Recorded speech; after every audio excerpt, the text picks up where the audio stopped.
Hello दोस्तों, कैसे हैं आप। मैं स्वागत करती हूं आपका अपने यूट्यूब चैनल भाषा अध्ययन पर। आज हम करने वाले हैं हिंदी गद्य के टॉप 35 क्वेश्चंस जो कि बहुत ही ज़्यादा महत्वपूर्ण है, परीक्षाओं में पूछे जाते हैं। चाहे आप किसी भी परीक्षा की तैयारी कर रहे हैं, अगर उसमें गद्य का भाग आता है तो उसमें से ये प्रश्न आते ही आते हैं। तो चलिए शुरू करते हैं आज के प्रश्नों की क्लास को। पहला प्रश्न देखते हैं, आचार्य शुक्ल ने खड़ी बोली गद्य की प्रथम रचना किसे माना है। और हमारे विकल्प है ए चंद छंद वर्णन की महिमा, बी भाषा योग विशिष्ट, सी प्रेम सागर, डी रानी केतकी की कहानी। तो आचार्य शुक्ल जी ने जो है खड़ी बोली गद्य की प्रथम रचना चंद छंद वर्णन की महिमा को माना है। अगर बात करें ये रचना किसकी है, तो ये रचना है गंग कवि की। आपको ये भी याद रखना है क्योंकि कई बार क्वेश्चन आता है कि चंद छंद वर्णन की महिमा के लेखक कौन है या फिर ये किसकी रचना है। तो किसकी रचना है, गंग कवि की ये रचना है। दूसरा क्वेश्चन देखिए, मिश्र बंधुओं ने हिंदी का प्रथम गद्य लेखक माना है। और हमारे विकल्प हैं ए लल्लूलाल, बी गोरखनाथ, सी रामप्रसाद निरंजनी या फिर डी ज्योतिश्वर ठाकुर। तो मिश्र बंधुओं ने गोरखनाथ को जो है प्रथम गद्य लेखक माना है। आपको पता होगा मिश्र बंधुओं की 2 पुस्तकें हैं। मिश्र बंधुओं की पुस्तक है मिश्र बंधु विनोद, और उसके भाग कितने हैं, उसके 4 भाग हैं। ठीक है, पहले 3 भाग आए थे 1913 में, और उसके बाद चौथा भाग जो है बाद में आया था। आपको ये भी याद रखना है। ठीक है, इसके अलावा मिश्र बंधु क्यों कहा जाता है, क्योंकि मिश्र बंधुओं में 3 थे, शुक, श्याम और गणेश। तो 3 मिश्र बंधु थे, इसलिए इनकी पुस्तक का नाम मिश्र बंधु विनोद है। ठीक है, 3 भाइयों की पुस्तक है, ये भी आपको याद रखना है क्योंकि कई बार क्या होता है मिश्र बंधुओं के नाम दे दिए जाते हैं और फिर पूछा जाता है कि इनमें से कौन मिश्र बंधु जो है नहीं है। क्वेश्चन नंबर 3 देखिए, गोविंद राजगुरु ने भाषा योग विशिष्ट को किस लिपि में लिखा हुआ बताया है। और हमारे विकल्प हैं ए फारसी, बी खस लिपि, सी गुरुमुखी लिपि या फिर डी कुटिल लिपि। तो भाषा योग विशिष्ट को जो है गुरुमुखी लिपि में बताया गया है। ऑप्शन सी जो है हमारा सही हो जाएगा। क्वेश्चन नंबर 4 देखिए, दौलत राम जैन द्वारा लिखी गद्य की पुस्तक कौन सी है। और हमारे विकल्प हैं ए सत्यार्थ प्रकाश, बी विष्णु पुराण, सी हरिवंश पुराण या फिर डी पद्म पुराण वचनिका। तो दौलत राम जैन के द्वारा जो लिखी गई पुस्तक है वो कौन सी है, पद्म पुराण वचनिका। ऑप्शन डी है जो हमारा बिल्कुल सही हो जाएगा। अगला क्वेश्चन है देखिए, क्वेश्चन नंबर 5, भागवत पुराण का अनुवाद सुख सागर नाम से किसने किया है। और हमारे विकल्प है ए सदा सुखलाल, बी इंशाअल्लाह खां, सी सुखराम या फिर डी सदल मिश्र। तो भागवत पुराण का अनुवाद सुख सागर नाम से सदा सुखलाल ने किया है। तो पहला ही ऑप्शन हमारा सही हो जाएगा। आगे बढ़ने से पहले मैं आपसे कहना चाहूँगी कि अगर आपने अभी तक मेरे चैनल को सब्सक्राइब नहीं किया है तो चैनल को सब्सक्राइब कर ले और नोटिफिकेशन बेल ऑन कर ले ताकि आने वाली वीडियोस की नोटिफिकेशन आपको मिलते रहे। और वीडियो को लाइक ज़रूर से कर दीजिएगा। इस चैनल पे हिंदी से रिलेटेड सभी कंटेंट कराया जाता है, चाहे आप किसी भी परीक्षा की तैयारी कर रहे हैं। मैं पूरी कोशिश करती हूँ कि आपकी पूरी अच्छे से मदद कर सकूँ, लेकिन उसके लिए मुझे आपके भी सहयोग की ज़रूरत है। तो इसलिए वीडियो को लाइक और चैनल को सब्सक्राइब जरूर कर लीजिएगा। चलिए क्वेश्चन नंबर 6 देखते हैं, रानी केतकी की कहानी किस शैली में लिखी गई है। और हमारे विकल्प हैं ए उर्दू शैली, बी हास्यात्मक शैली, सी विवेचनात्मक शैली या फिर डी काव्यात्मक शैली। तो रानी केतकी की कहानी किसने लिखी, किस शैली में है, तो हास्यात्मक शैली में है। ऑप्शन बी जो है हमारा सही हो जाएगा। और रानी केतकी की कहानी लिखी किसने है, तो लिखी है इंशाअल्लाह खां ने। ये भी आपको याद रखना है। ठीक है, किसने लिखी है, इंशाअल्लाह खां ने। चलिए अब आगे चलते हैं। क्वेश्चन नंबर 7, एक दिन बैठे बैठे यह बात अपने ध्यान में चढ़ी कि कोई कहानी ऐसी कहिए जिसमें हिंदी की छूट और किसी बोली का पुट न मिले। यह पंक्तियाँ किसकी हैं। और हमारे विकल्प हैं ए सुखलाल, बी सदल मिश्र, सी इंशाअल्लाह खां या फिर डी आचार्य शुक्ल। तो उपरोक्त पंक्तियाँ जो है वो इंशाअल्लाह खां जी की है। तो सी ऑप्शन जो है हमारा बिल्कुल सही हो जाएगा। क्वेश्चन नंबर 8 देखिए, रानी केतकी की कहानी की भाषा कौन सी है। और हमारे विकल्प हैं ए खड़ी बोली, बी हिंदुस्तानी, सी ब्रज भाषा या फिर डी संस्कृत। तो रानी केतकी की कहानी जो है खड़ी बोली में लिखी गई है। पहला ही ऑप्शन हमारा सही हो जाएगा। ठीक है, क्वेश्चन नंबर 9 देखिए, आलसियों का कोड़ा यह किसकी रचना है। और हमारे विकल्प हैं ए लल्लूलाल, बी सितारे हिंद, सी सदल मिश्र और डी इंशाल्लाह खां। तो आलसियों का कोड़ा जो है सितारे हिंद, जिनका पूरा नाम क्या है, शिव प्रसाद सितारे हिंद। ये आपको याद रखना है, कौन सा है, शिव प्रसाद सितारे हिंद। ठीक है, तो ये है आलसियों का कोड़ा रचना के लेखक। क्वेश्चन नंबर 10 देखिए, रानी केतकी की कहानी के लेखक कौन है? और हमारे विकल्प हैं ए सदल मिश्र, बी लल्लू लाल, सी इंशाल्लाह खां या फिर डी सदासुख लाल। तो इंशाल्लाह खां की लिखी हुई कहानी है रानी केतकी की कहानी, तो ऑप्शन सी है जो हमारा सही हो जाएगा। क्वेश्चन नंबर 11 देखिए, सदल मिश्र की भाषा की विशेषता क्या है? और हमारे विकल्प दिए गए हैं ए पूर्वीपन, बी उर्दू की प्रमुखता, सी सहज एवं प्रभावमयी भाषा या फिर डी किस्सा गोई। तो सदल मिश्र जी की भाषा की विशेषता क्या है? उसमें पूर्वीपन का पुट होता है। ठीक है, तो ऑप्शन पहला ही हमारा जो है सही हो जाएगा। क्वेश्चन नंबर 12 है कि फोर्ट विलियम कॉलेज की स्थापना किस वर्ष हुई? और हमारे विकल्प हैं 1803, बी 1805, सी 1790 या फिर डी 1800 ईस्वी। तो फोर्ट विलियम कॉलेज की स्थापना जो है 1800 ईस्वी में हुई थी। ठीक है, चलिए आगे चलते हैं। फोर्ट विलियम कॉलेज में भाषा मुंशी कौन था? और हमारे विकल्प है ए इंशाल्लाह खां, बी लल्लू लाल, सी गिलक्रिस्ट या फिर डी ग्रेयसन।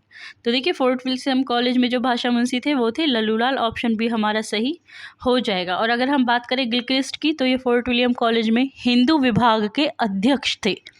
ये भी आपको याद रखना है, भाषा मुंशी लल्लू लाल और सदल मिश्र थे, लेकिन गिलक्रिस्ट क्या थे, वो थे हिंदी विभाग के अध्यक्ष। ठीक है, चलिए आगे चलते हैं। क्वेश्चन नंबर 14, लल्लू लाल द्वारा लिखित कुल पुस्तकों की संख्या कितनी है? और हमारे विकल्प हैं ए 14, बी 15, सी 16 या फिर डी 12। तो लल्लू लाल जी ने 14 पुस्तकें जो हैं लिखी थी, तो पहला ही ऑप्शन है जो हमारा सही हो जाएगा। लल्लू लाल की सर्वाधिक पुस्तक, सर्व प्रसिद्ध जो पुस्तक है वो कौन सी है? और हमारे विकल्प हैं ए चंद्रावती, बी उदयभान चरित, सी प्रेम सागर या फिर डी मसादिरे भाषा। तो लल्लू लाल जी की प्रेम सागर जो है सर्वाधिक प्रसिद्ध पुस्तक है, तो ऑप्शन सी है जो हमारा बिल्कुल सही हो जाएगा। ठीक है, सुख सागर के रचयिता कौन है? विकल्प दिए गए हैं हमें ए नाभादास, बी सदासुख लाल, सी सदल मिश्र या फिर डी इंशाल्लाह खां। तो सुख सागर के रचयिता सदासुख लाल है, सेकंड ऑप्शन ही हमारा सही हो जाएगा। ठीक है, क्वेश्चन नंबर 17 देखिए, नासिकेतोपाख्यान के रचयिता कौन है? और हमारे विकल्प हैं ए सदल मिश्र, बी इंशाल्लाह खां, सी राम प्रसाद निरंजनी या फिर डी दौलत राम। तो देखिए सदल मिश्र जो है नासिकोपाख्यान के रचयिता है, पहला ही ऑप्शन हमारा सही हो जाएगा। नासिकोपाख्यान का दूसरा नाम क्या है? और हमारे विकल्प दिए गए हैं हमें ए उदयभान चरित, बी चंद्रावती, सी मसादिरे भाषा या फिर डी इनमें से कोई नहीं। तो नासिकोपाख्यान की जो दूसरा नाम है वो चंद्रावती भी है, तो ऑप्शन बी जो हमारा बिल्कुल सही हो जाएगा। ठीक है, क्वेश्चन नंबर 19 देखिए, आचार्य शुक्ल ने किस पुस्तक के गद्य को कथा वार्ता के काम का बताया है? और हमारे विकल्प दिए गए हैं ए प्रेम सागर, बी राजनीति या वृत्तिका, सी चंद्रावती या फिर डी भाषा योग वशिष्ठ। तो आचार्य शुक्ल जी ने प्रेम सागर जो पुस्तक है उसको कथा वार्ता के काम का बताया है, तो पहला ही ऑप्शन हमारा सही हो जाएगा। ठीक है, आई होप आपको क्वेश्चंस अच्छे लग रहे होंगे। क्वेश्चन नंबर 20 देखिए, माधव विलास के रचनाकार कौन है? और हमारे विकल्प हैं लल्लू लाल, बी सदल मिश्र, सी इंशाल्लाह खां या फिर डी सदासुख लाल। तो माधव विलास के लल्लू लाल हैं रचनाकार, पहला ही ऑप्शन जो है हमारा सही हो जाएगा। क्वेश्चन नंबर 21 देखिए, कलकत्ता में फोर्ट विलियम कॉलेज के संस्थापक कौन थे? और हमारे विकल्प दिए गए हैं ए गिलक्रिस्ट, बी मार्विस वेलवजली, सी सदल मिश्र, डी डलहौजी। ठीक है, तो इसमें जो है बी मार्विस वेलजली जो फोर्ट विलियम कॉलेज के संस्थापक थे, ऑप्शन बी है जो हमारा बिल्कुल सही हो जाएगा। ठीक है, सदल मिश्र क्या थे? भाषा मुंशी थे, गिलक्रिस्ट हिंदी विभाग के अध्यक्ष और वेलजली फोर्ट विलियम कॉलेज के संस्थापक। चलिए क्वेश्चन नंबर 22 देख लेते हैं। उदयभान चरित्र के लेखक है और हमारे विकल्प हैं इंशाअल्लाह खां, बी लल्लूलाल, सी सदासुख लाल या फिर डी सदल मिश्र। तो उदयभान चरित्र के लेखक जो है इंशाअल्लाह खां, पहला ही ऑप्शन हमारा सही हो जाएगा। क्वेश्चन नंबर 23 देखिए। आचार्य शुक्ल ने गद्य के आरंभिक 4 उन्नायकों में जिनका उल्लेख किया है उनमें कौन है? और हमारे विकल्प है सदासुख लाल, इंशाअल्लाह खां, सदल मिश्र या फिर उपयुक्त सभी। तो आचार्य शुक्ल जी ने जिन 4 उन्नायकों में उल्लेख किया है आरंभ में वो चारों ही, ये तीनों ही हैं। तो ऑप्शन डी जो है हमारा उपयुक्त सभी सही हो जाएगा। ठीक है, आंसर हमारा डी हो जाएगा। क्वेश्चन नंबर 24 देखिए। श्रद्धा राम फुल्लोरी की गद्य कृति है और हमारे विकल्प हैं ए कथासार, बी भूगोलसार, सी सत्य अमृत प्रवाह या फिर डी हिंदी भाषा। श्रद्धा राम फुल्लोरी जी की सत्य अमृत प्रवाह जो है गद्य कीर्ति है, ऑप्शन सी हमारा सही हो जाएगा। क्वेश्चन नंबर 25 देखिए। बनारस संस्कृत कॉलेज की स्थापना किस वर्ष हुई? और हमारे विकल्प हैं ए 1780, बी 1791, सी 1795 या फिर डी 1800 ईस्वी। तो बनारस संस्कृत कॉलेज की स्थापना 1791 में हुई और कलकत्ता फोर्ट विलियम्स कॉलेज की स्थापना 1800 ईस्वी में हुई। ठीक है, ये कलकत्ता कॉलेज की है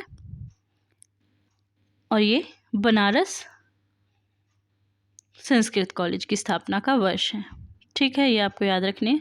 क्वेश्चन नंबर 26 देखिए। वुड घोषणा पत्र कब प्रकाशित हुआ? और हमारे विकल्प हैं सन 1854, बी सन 1850, सी सन 1857 या फिर डी सन 1851।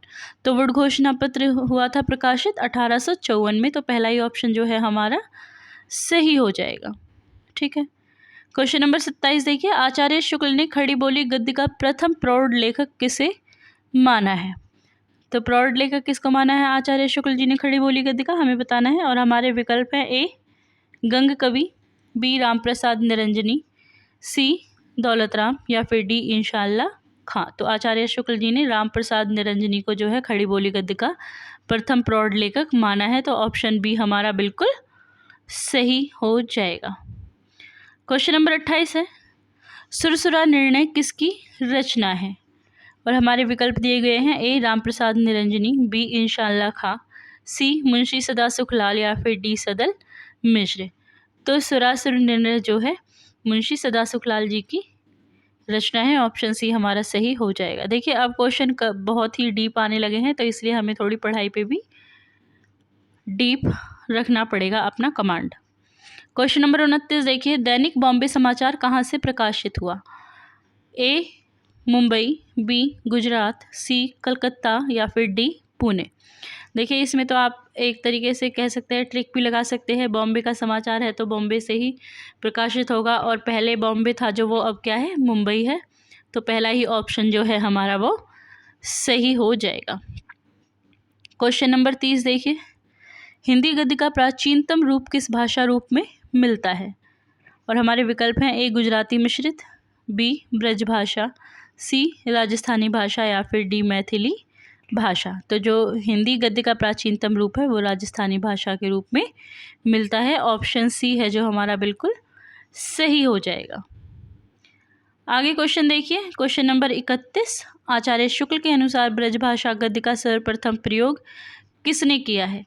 और हमारे विकल्प हैं ए गोरखपंथी योगियों ने, बी कबीर ने, सी सूरदास ने या फिर डी नाभादास ने। तो ब्रजभाषा गद्य का सर्वप्रथम प्रयोग गोरखपंथी योगियों ने किया था, तो पहला ही ऑप्शन जो है हमारा सही हो जाएगा। ठीक है, शुक्ल जी के अनुसार। क्वेश्चन नंबर 32 देखिए। गिलक्राइस्ट किस लिपि के पक्षपाती थे? और हमारे विकल्प हैं ए फारसी, बी रोमन, सी नागरी या फिर डी नंद नागरी। तो गिलक्रिस्ट थे जो वो रोमन लिपि के पक्षपाती थे, तो ऑप्शन बी है जो हमारा सही हो जाएगा। क्वेश्चन नंबर 33 देखिए। लल्लूलाल जो फोर्ट विलियम कॉलेज में भाषा मुंशी थे वो कहाँ के रहने वाले थे? और हमारे विकल्प हैं ए बनारस, बी दिल्ली, सी आगरा या फिर डी आरा। तो लल्लूलाल जी जो थे वो आगरा के रहने वाले थे, सी ऑप्शन जो है हमारा वो बिल्कुल सही हो जाएगा। ठीक है, इन्होंने खड़ी बोली के विकास में बहुत ही सहयोग दिया था। क्वेश्चन नंबर 34 देखिए, स्वामी दयानंद सरस्वती ने सत्यार्थ प्रकाश किस भाषा में लिखा है? और हमारे विकल्प हैं ए खड़ी बोली गद्य, बी ब्रज भाषा, सी संस्कृत या फिर डी मराठी। तो दयानंद सरस्वती जी की जो सत्यार्थ प्रकाश है वो खड़ी बोली भाषा गद्य में लिखी गई है। अगर बात करें हम इसके प्रकाशन वर्ष की, तो इसका प्रकाशन वर्ष क्या है? तो इसका प्रकाशन वर्ष है 1875 सत्यार्थ प्रकाश का। ये भी आपको याद रखना है। ठीक है, अब है आज का अंतिम प्रश्न, ब्रह्म समाज की स्थापना किसने की? और हमारे विकल्प हैं ए स्वामी दयानंद सरस्वती, बी राजा राम मोहन राय, सी केशव चंद्र सेन या फिर डी गोविंद रानाडे। तो देखिए, ब्रह्म समाज की स्थापना किसने की है? राजा राम मोहन राय ने की है। ठीक है, अगर आता है ब्रह्म समाज की स्थापना कब हुई?